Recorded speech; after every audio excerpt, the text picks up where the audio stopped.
What's up, everybody, and welcome back to Ducks and Download. So in this episode, I had to go over, of course, Andor. This has been an absolutely stellar and truly amazing ride, and the season finale just aired this Wednesday as of recording this video, and it was an amazing watch. Me and the wife stayed up, and we were so enwrapped by the whole thing. Real hard to try and get to sleep at 3 a.m. when Andor just got over, and you're all hyped on Star Wars, but you have to get to work at 5. But we manage, of course, because we love Star Wars, and it drives our souls, and the Force will feed us all the nourishment we need. And this series was definitely some nourishment. It really brought in a lot of new Star Wars fans, brought back a lot of old ones, and made a lot of bridges between people who may have seen some differences in the Star Wars cinematic universe. Andor had an amazing arc. Cassian himself goes from someone who is truly selfish and is really only thinking about the next score and how to make money for himself and, of course, provide for his mother Marva. So I can't say completely selfish, but he's only out for him and Marva. After, of course, the events of the series, he's going to become a full rebel warrior ready to give his life for the cause and end the tyrannic empire.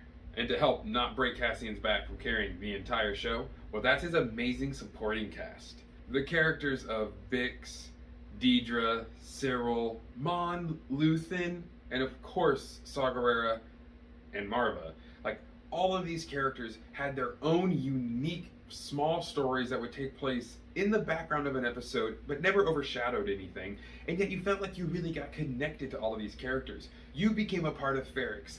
You cried when Marva was gone, and you felt all the sorrow that Cassian was feeling when she was passing and becoming more frail.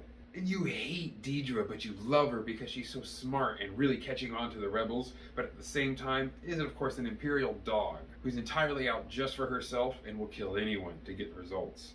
While Cyril, her weird, estranged stalker boyfriend, is just sitting there from the corners, just getting randy from the idea of law being brought to Ferrix. This guy's got more than likely a leather kink. I'm calling it now.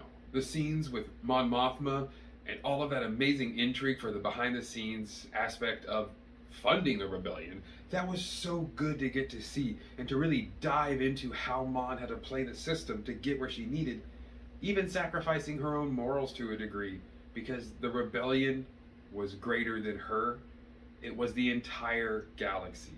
So any sacrifice was not too big to save everyone. Speaking of those ready to make some sacrifices, can we get more Luthen, please? Luthen has definitely become my favorite character in the Andor series. As much as I love Cassian, we kind of know where his story goes. It's still thrilling, but we know. Luthen's an untold story. Now, obviously, he's not around in the later movies, so he can't be a big part of the rebellion, so I'm expecting him to probably die, maybe at the end of season 2. But more Luthen, I am so down for that. I believe season 2 will mostly honestly be Luthen training Andor and getting him ready to be that amazing rebel hero that he will become for Rogue One. Luthen is going to outshine Cassian in a lot of people's eyes, especially with his amazing piloting skills and readiness. He is absolutely able, Boy Scout certified, and ready for any situation. Now, speaking of Luthen, and then of course we have a little bit of Cassian mixed in, I'm trying to also, season 2, think, are we going to get to see K2SO? And with K2SO having a very different personality than we've seen with the other Imperial Correction droids, what's going to be this personality switch? Is it going to be that this K2 unit itself malfunctions, that he reprograms it, or is it going to be B2 put into this droid, or maybe even the AI from the Fondor, once Luthen does pass away, that AI that helps him is then put into K2. Why would I think that? Well, think about K2SO's personality. He's extremely violent, hates a lot of humans, very narcissistic. Sounds a lot like something that would be around Luthen a whole bunch, and planning with him, and the only thing that Luthen really talks to on a day-to-day basis. So I could totally see K2SO being the AI from the Fondor. But of course, that's just fun speculation. It was amazing to see that Bix got saved, because I was very worried about Bix and her mental stability after everything. But some of those closing moments where she talks about knowing that Cassian will find us and everything's going to kind of be okay made me realize, awesome. Hope, which is the real message of the rebellion and always has been, hope was brought back to Bix's life, and thankfully a lot of people on Ferrix.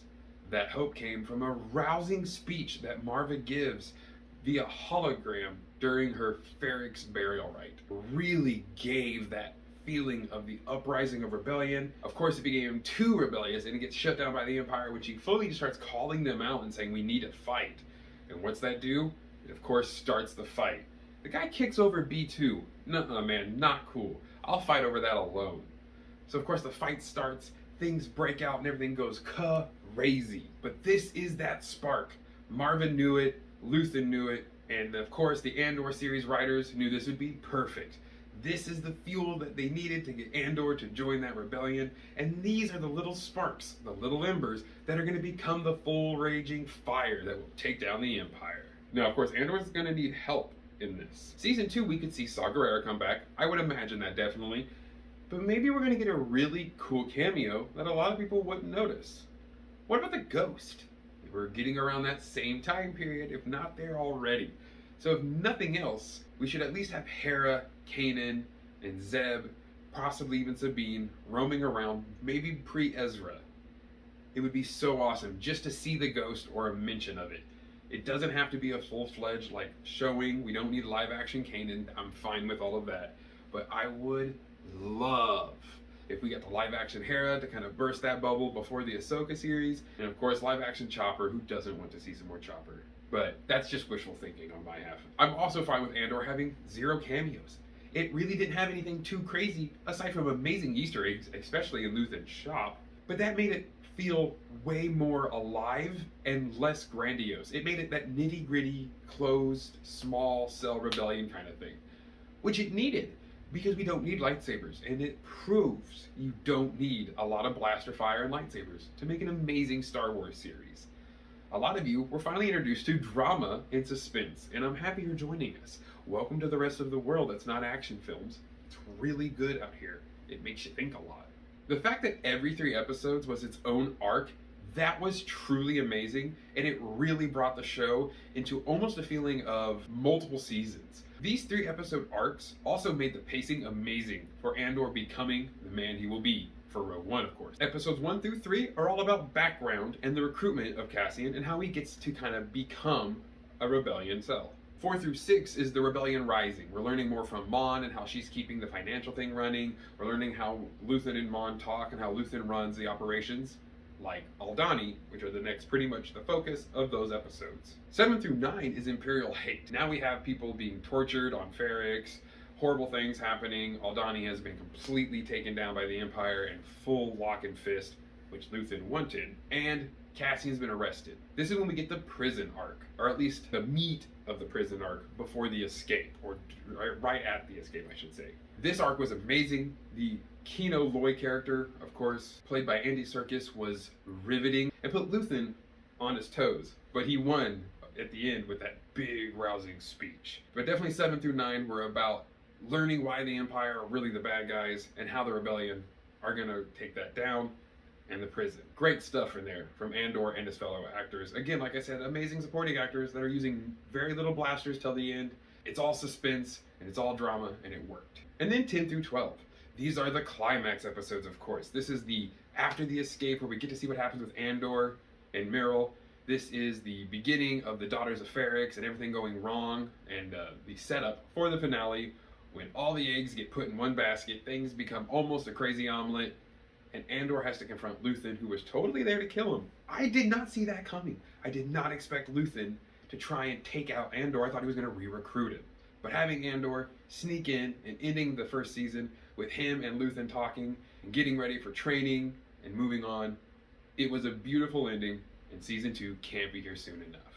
Guys, let me know what you thought of the Andor series in the comments down below. Don't forget to like, comment, and subscribe, and I look forward to talking more Star Wars and nerding out, of course, as we always do. May the Force serve you well.